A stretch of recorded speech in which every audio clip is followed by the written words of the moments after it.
Pemirsa, terima kasih Anda masih menyaksikan Gapai Kemuliaan dalam episode Ustadz Menjawab. Pak Kiai, kita lanjutkan ke pertanyaan ketiga dari pemirsa Gapai Kemuliaan. Kita bacakan. Pak Kiai, ketika sedang melaksanakan sholat namun di tengah-tengah proses itu saya ada keinginan untuk buang angin. Ya. Tapi saya mencoba menahannya. Ya. Nah, ini biasa terjadi juga nih, saya Ya. juga pernah mengalami. Ya. Apakah sholat saya sah, Pak Kiai? Ya, sah Tetap selama sah, ya? tidak keluar Oh, iya. gitu loh. Nah, tetapi Memastikan itunya? yang memastikan itu hanya dirinya sendiri. Yang paling utama adalah sebelum sholat itu dipersiapkan. Yang mau pipis, pipis dulu. Karena hukum menahannya ketika itu di awal sholat, itu jadi makruh. Oke. Kalau misalnya nih, saya sedari sebelum sholat tuh udah kepengen pipis, sudah kepengen buang air. Tapi saya malas berwudu. Iya, Maka betul. saya tahan-tahan. Apalagi kalau perempuan-perempuan pakai udah dandan, udah apa gitu ya. Nah, begitu dia dalam sholat, itu kan merusak kehusuan sebetulnya. Sementara khusyuk itu kan menjadi tiang utama kita dalam sholat. Nah, yang seperti itu oleh ulama tidak dihukumkan batal, tidak dihukumkan haram, tapi dihukumi makruh. Oke. Nah, kalau misalnya, dalam proses misalnya kita pergulatan batin nih Pak Kiai, Ya. ini keluar apa enggak ya, keluar Ya. apa enggaknya. Itu Ya. tadi kembali pada keyakinan. Pada keyakinan. Kalau dia yakin tidak keluar, tapi ada dorongan untuk ragu, ya dia yakin tidak keluar. Oke. Tapi kalau dia yakin kayaknya udah keluar nih, enggak Lebih belum. berat kemana nih gitu ya? Itu menjadi dia sudah keluar hukumnya. Oke, jadi kalau misalnya lagi ada bisikan seperti itu Pak Kiai, Ya. terus kemudian kita merasa yakin, soalnya biasanya tuh kalau, Enggak. karena tahu ya kebiasaan Iya. kalau kentut misalnya seperti Seperti apa, apa? Iya. baunya atau Betul. mungkin bunyinya, kita Betul. ngerasa enggak kok, ini Iya. enggak. Ini hanya pergerakan gas aja di perut gitu Dan misalnya. kalau itu Oke. terjadi berulang-ulang, itu kata ulama dia harus yakin suci. Hmm. Yakin tidak batal wudhunya. Kenapa? Karena boleh jadi itu bisikan setan. Nanti setan tuh seakan-akan niup di pantat kita itu. Seakan-akan kayak apa ini, Betul. buang angin. Supaya apa? Supaya sholat kita batal. Nanti sholat digitukan lagi. Lama-lama dia putus asa dari sholat.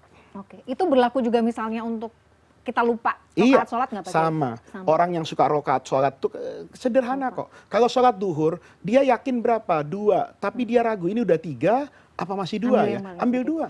Biasakan seperti itu, nanti hilang perasaan itu. Tapi kalau nanti ragu-ragu terus, nanti begitu, oh dia udah Dan 2. kita ladenin misalnya Ladenin, ragu-ragunya. itu setan masuknya di sana. Sehingga nanti Mila akan berputus asa dari taat kepada Allah ibadah tadi. Ada misalnya mungkin zikir atau doa khusus untuk melawan misalnya kegelisahan atau was-was itu nggak, Pak Kiai? A'udzubillahi minasyaitonirrajim. Oke, itu cukup ya Pak Kiai Iya. ya? Oke. Jadi harus dilawan, jangan dikasih kesempatan. Iya. Was-was setan itu ada pada saat melaksanakan ibadah ya. Oke, baik, kita ke pertanyaan berikutnya, ini dari Mas Bagus di Yogyakarta. Pak Kiai, salah satu objek wisata yang kini tengah dikembangkan oleh pemerintah Arab Saudi adalah Madain Soleh ya. Iya. Padahal kawasan ini dahulu dilarang diziarahi oleh Rasulullah karena menjadi salah satu tempat yang terkutuk. Nah, apakah kita sekarang boleh berwisata ke tempat seperti itu Pak Kiai? Iya, belakangan lagi viral juga ya. Iya, ini namanya Mantikoh Ola di Arab Saudi, itu di kabupaten, di kabupaten. provinsi Madinah. Oke. Provinsinya di Madinah dan tidak jauh memang dari kota Madinah ya. Itu namanya dulu Madain Soleh. Sekarang menjadi kawasan wisata. Iya. Kalau pertanyaannya, apakah Rasulullah melarang? Teks hadisnya bunyinya nggak melarang. Tapi Rasulullah ketika melewati Madain Soleh, ini kan tempatnya Nabi Soleh dengan kaum Samud itu loh. Ya. Nah, Rasulullah itu mensegerakan. Tidak berlama-lama di sana. Kemudian Rasulullah juga berpesan, kalau kamu lewat tempat ini, jangan lupa meneteskan air mata. Nangis. Nah, dari situ ulama kemudian mengatakan, berziarah, berwisata ke tempat manapun di muka bumi Allah, sejati hukum asalnya itu boleh. Dari kata-kata fasiru fil ardi. Jalan kamu di atas bumi Allah untuk melihat bagaimana kejayaan Fir'aun.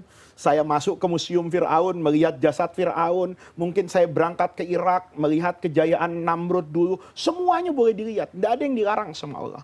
Tetapi tujuannya untuk apa? Untuk mengambil ibrah. Makanya berziarah, berwisata ke Madain Soleh, itu kata ulama, kata guru saya yang membolehkan, itu diikat dengan syarat ketentuan yang ketat. Yang pertama, tidak ada niatan untuk berleha-leha berlama-lama di sana. Apakah? Jadi kalau misalnya nih Mila ya, mau melihat kejayaan kaum Samud, kaum Samud tuh hebat loh, pintar melukis, pintar memahat, indah sekali. Sehingga itu kan menjadi cagar budaya yang mau didaftarkan ke UNESCO. Karena itu memang cagar budaya yang luar biasa, kejayaan kaum Samud dengan Nabi Soleh. Untanya Nabi Soleh kan keluar dari gunung itu gitu loh. Nah, melihat itu boleh. tetapi dibatasi pada kewajaran. Jadi kalau kemudian musim panas berjemur di sana 7 hari, saya ikut pendapat yang tidak membolehkan. Tetapi ketika perjalanan ke sana, misalnya sampainya sore, kemudian kita tidur untuk niat seperti itu, begitu malam kita sholat. Ingat loh, ini tempat yang dulu di sini kehancuran karena mereka kafir kepada Allah. Maka kita isi dengan baca Quran, apapun. Kemudian besok melihat kejayaan kaum Tsamud yang itu tidak berarti apa-apa ketika mereka melawan Allah, mengingkari kenabian Nabi Soleh. Sebatas itu boleh. Selesai, pulang. Pulang, oke. Gitu. Jadi sewajarnya aja. Sewajarnya. Kalau kemudian bersantai, menikmati resort, Enggak, nah itu agak... itu tidak boleh. Tidak Kalau boleh. kemudian ada orang mengatakan, Pak, tapi kan syaratnya nangis. Nangis itu kan cuman cerminan. Konten utamanya mengambil pelajaran. Iya, bro. Ada orang yang bisa menangis dengan air matanya, ada orang yang bisa menangis di dalam hati. Nggak usah vonis orang di situ. Tapi tujuannya adalah mengambil pelajaran. Dan itu tidak dalam waktu yang lama. Oke, jadi kalau sudah tidak memenuhi syarat itu Iya, rasa-rasanya kalau kemudian menikmati, naik mobil golf di luar batasan itu, saya ikut pendapat yang tidak membolehkan. Oke, baik, setuju Pak Kiai. Oke, mudah-mudahan Mas Bagus ini bisa menjawab ya. Jadi dipertimbangkan lagi kalau misalnya mau ke sana ya, gitu. Iya. Apakah tadi sesuai atau kita masuk dalam kriteria itu atau tidak? Gitu. Karena berdasarkan perjalanan itu memungkinkan satu hari berangkat pagi-pagi sekali, di siang hari menjelang sore itu melihat apa yang harus dilihat sebagai ibroh, setelah itu kemudian kembali. Ya? Baik. Pak Kiai, kita ke pertanyaan berikutnya dari Ibu Rohmah di Cikarang. Kita bacakan, Pak Kiai, jika saya memutuskan untuk menabung uang, kemudian tabungan tersebut dijadikan sebagai tabungan untuk berangkat haji, apakah wajib bagi saya membayar zakat jika tabungan sudah mencapai nasabnya? Ya, saya sulit membayangkan tabungan haji sampai kepada nisab. Karena kan tabungan haji kalau diartikan sebagai ONH, itu kan hanya 25 juta. Kalaupun dia setoran sampai sempurna sekarang ya, itu kan tidak sampai 1 nisab ya. Kalau harga emas 1 juta, kira-kira 85 juta. Tetapi seandainya sampai nih misalnya dia nabungnya itu untuk anak istrinya ya, kemudian mau berangkat tuh 10 orang. Sampai nisab ya wajib mengeluarkan zakatnya 2,5% dalam 1 tahun. Tetapi itu tidak dihitung sekedar dari tabungan haji. Kan dikumpulkan dengan semua harta dia gitu. Jadi ada poin-poin lain, ada harta-harta lain yang juga harus dihitung ya Pak Kiai? Iya, tapi kalau memang misalnya harta lain sudah dihitung, sisanya tabungan haji yang sudah 1 haul selama 1 tahun, 1 nisab ya kena 2,5%. Nah, masalah hutang ini juga ternyata menjadi bagian juga dalam perhitungan zakat ya Pak Kiai ya? Iya. Jadi kalau tapi misalnya hutang yang jatuh tempo. Kalau punya KPR 20 tahun, ya sampai bulan di mana dia wajib mencicil KPR-nya.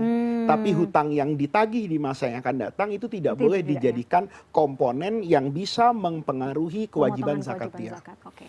Jadi itu harus bahasanya sudah harus dikurangi dulu hutang dan pengeluaran-pengeluaran. Semuanya. Baru kemudian tabungan-tabungan atau deposito pengeluaran yang wajar di tahun itu gitu. Sampai batasan dia 1 haul setahun. Jadi ada tahun bukunya. Tahun buku, oke, baik. Dan memang harus dicatat ya Pak Kiai ya kayak ini. Jadi nggak boleh kalau kita asal-asal ngawang aja itu kayaknya lebih kalau hartanya banyak. Kalau hartanya sedikit diingat-ingat bisa. Baik Pak Kiai, masih ada beberapa pertanyaan yang harus dijawab, tapi kita jeda dulu. Pemirsa jangan kemana-mana, Gapai Kemuliaan masih akan kembali setelah jeda yang satu ini.